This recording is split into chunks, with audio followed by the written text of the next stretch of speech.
So I don't just go through the uh, recent changes in our thinking about how we are managing hypertension and how it should be managed.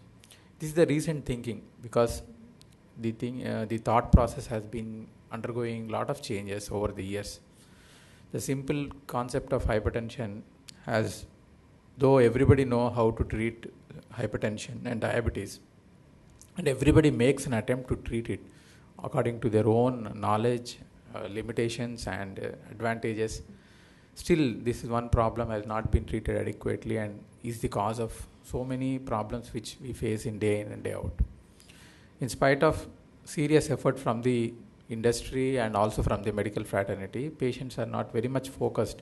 They think that it is a very simple problem, it does not cause any serious consequences if it is not treated or if it's not treated properly.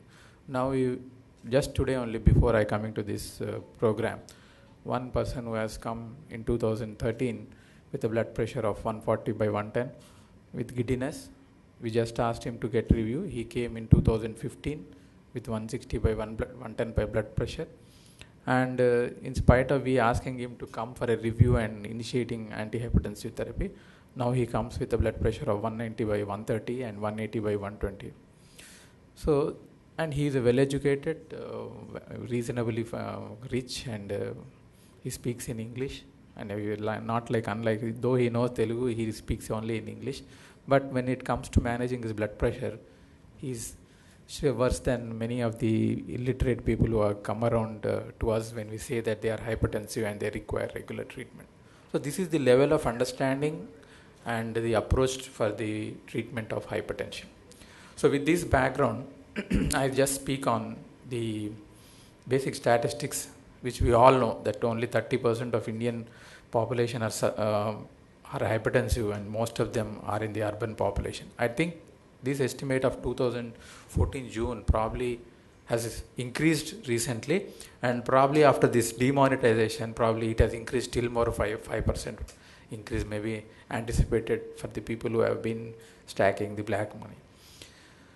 So over a 50-year period, there is definitely an increase in the prevalence and incidence of hypertension in the urban population because of the changing lifestyle, and most of the patients, both in the rural population and also in the urban population, the lifestyles have changed over a lot in the last 2 decades.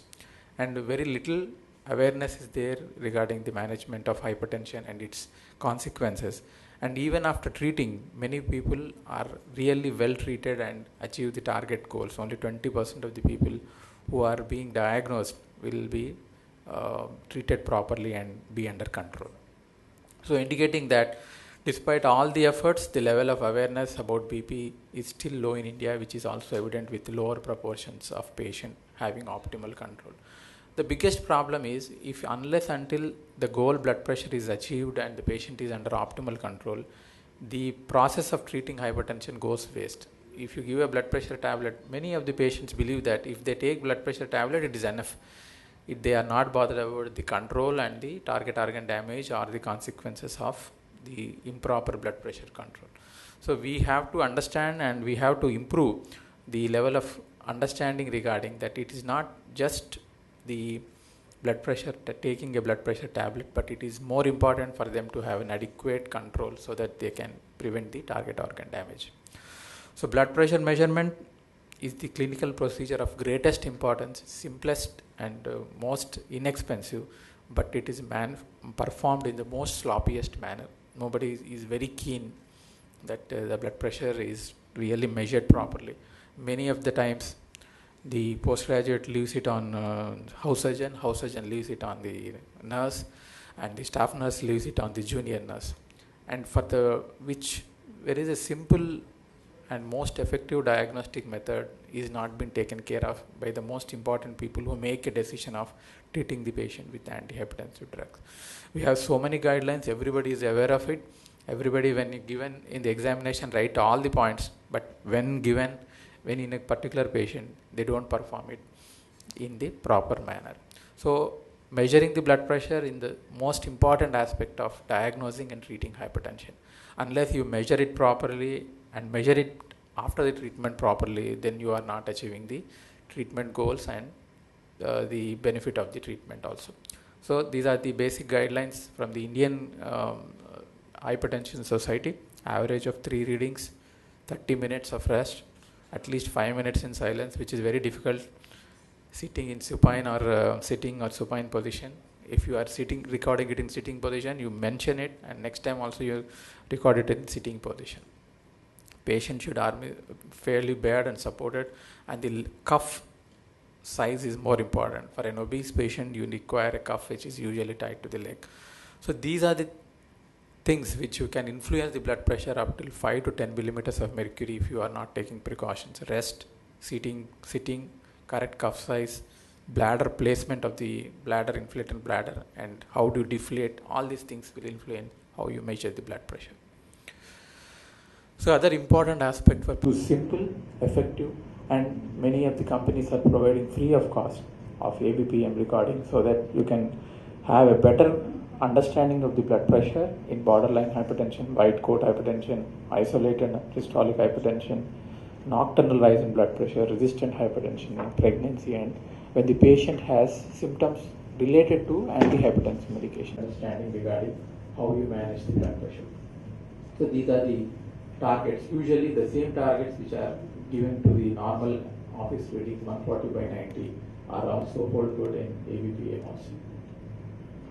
So though it is a bit difficult and it makes some time, but still it can be used in making be used in those clinical conditions where blood pressure measurement is the most important aspect of management, less than 60 years, and if treat the blood pressure if it is more than 150 by 90 in more than 60 years. So this is the basic consensus and a simple method, irrespective of whatever other guidelines say. Treat the blood pressure if it is more than 140 by 90 in less than 60 years, and treat the blood pressure if it is more than 150 by 90 to more than 60 years, and treat them to a target level of 140 by 90. And if they are already having no treatment, then having some treatment. Atenolol is the most common drug used.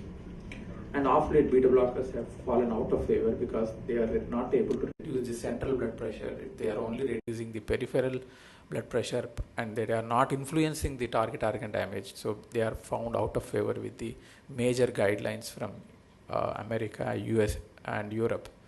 So now the choice is left to initiate the medication with an ACE inhibitor or an angiotensin receptor blocker. And in an older patient, probably a calcium channel blocker or a diuretic. And a combination of A and B in the first step, and a combination of 3 drugs in the second step. And if the patient is resistant to hypertension, the most common drugs which have been used and found to be helpful are a diuretic, especially spironolactone or eplerenone, or an alpha blocker. So this is the usual procedure which we know and we have been using regularly. Polypill is one concept, though has been launched with a lot of fanfare, but not as picked up because of the combination of drugs which are available, and many a times the combination of the drugs, a single patient may be getting it necessarily all the drugs which are being there in the polypill. But it has a concept which has been used to prevent CVD in particular, and very because of its financial implications also. It can be used and it can be tried in many number of socially or government mediated programs where it can go a long run in preventing CVD in general. So Indian guidelines, chlorthalidone has found more favor for being it's a better drug than hydrochlorothiazide, and we have been using it, but I don't find much significant difference between chlorthalidone and hydrochlorothiazide. And one experience or one lesson which I have learned is hydrochlorothiazide, though may not cause significant reduction in blood pressure, may cause serious hyponatremia as a side effect, and can cause many serious side effects in patients who are on antihypertensive medication with hydrochlorothiazide. So be careful when you are using hydrochlorothiazide, and when they complain, the older people complaining of non-specific symptoms, weakness, confusion, hypotension, and all various symptoms which previously I used to neglect them. They are as the routine complaints. They are found to be seriously hyponatremic because of hydrochlorothiazide. So keep a watch on serum sodium levels when you are using hydrochlorothiazide or chlorthalidone.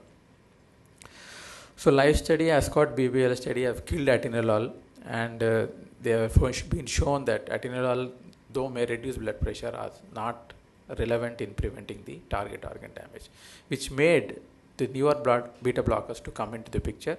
Nebivolol is one drug which has been found to be better than the atenolol and probably metoprolol.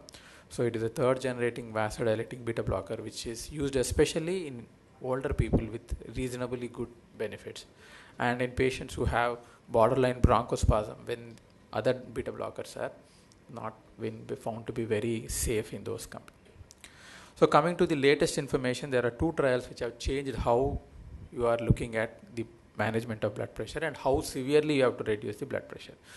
One trial which has shown, or the November 2015, the trial has been published, is the SPIN trial in non-diabetic patients whose blood pressure was more than 140/90.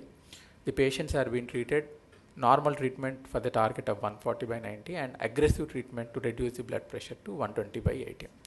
And the primary outcome like myocardial infarction, acute coronary syndrome, stroke, acute decompensated heart failure and cardiovascular disease death has been studied. So it has been found to the surprise that previously we were feeling that reducing the blood pressure below by 140/90 is harmful, and sometimes it may increase the risk of myocardial infarction, cerebral and renal damage.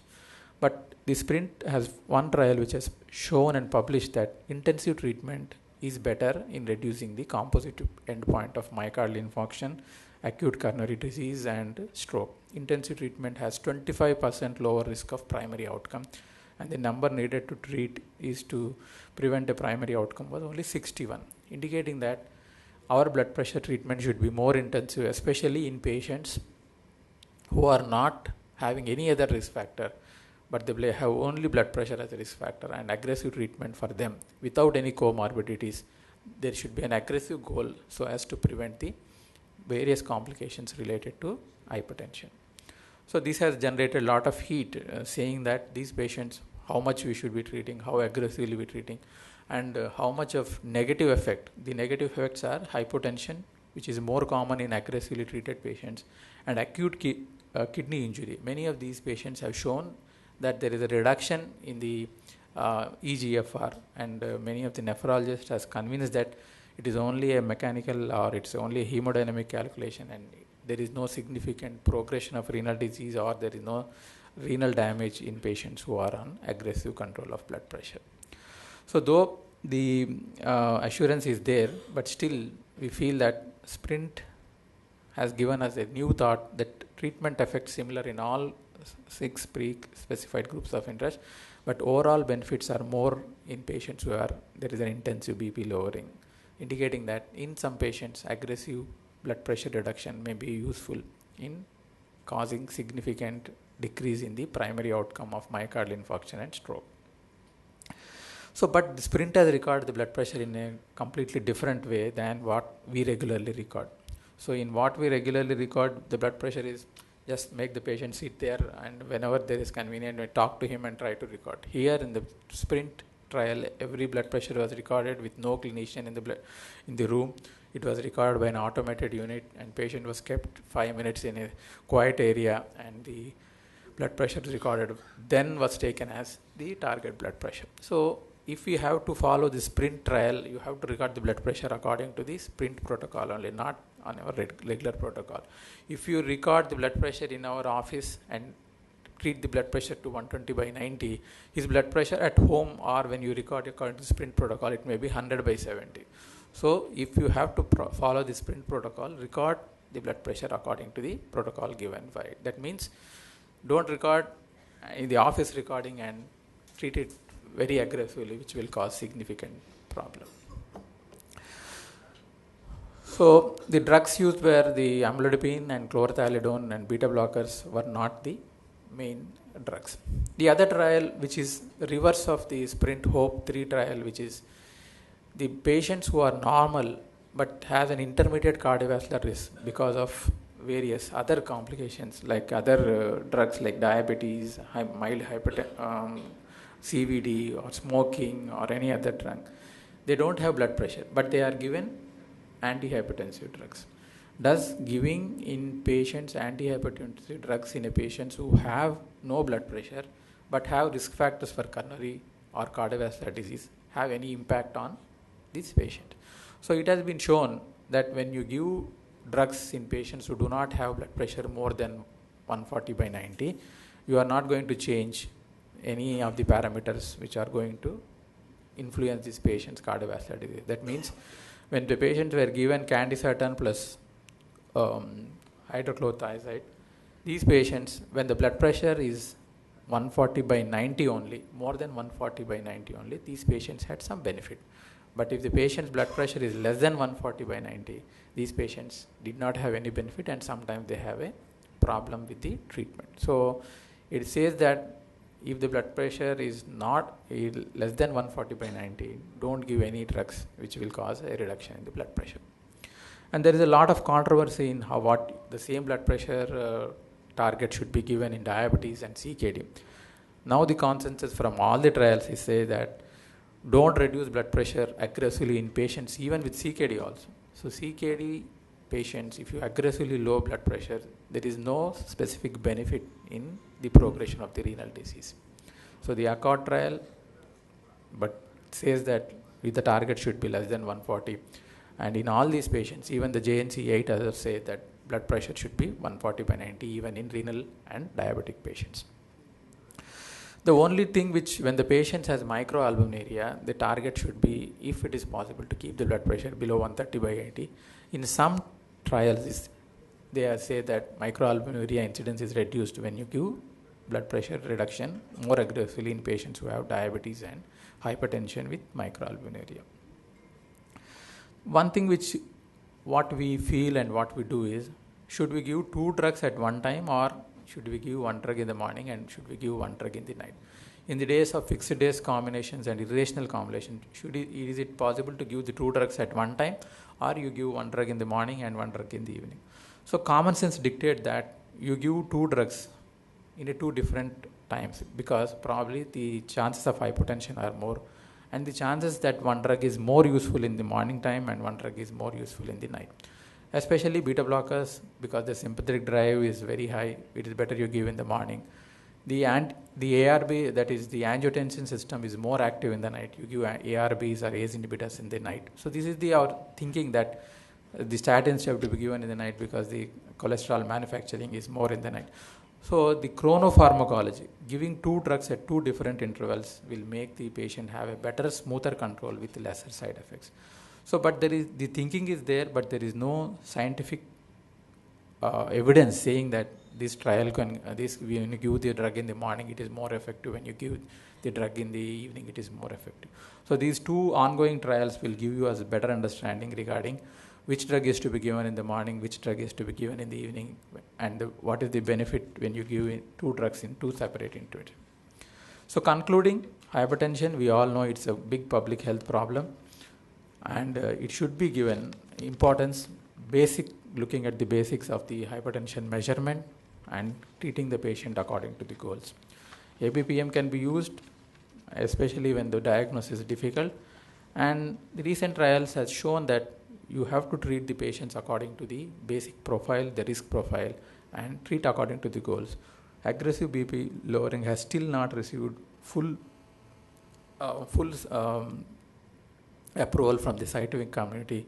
When you are aggressively reducing blood pressure, follow the BP measurement rules very aggressively so that you will not over-treat the patient. Choice of drugs should be according to the patients and the disease profile. And till more data emerge, evening dose of antihypertensive medication can be given, especially ACE inhibitors and ARBs. Thanks for a patient here.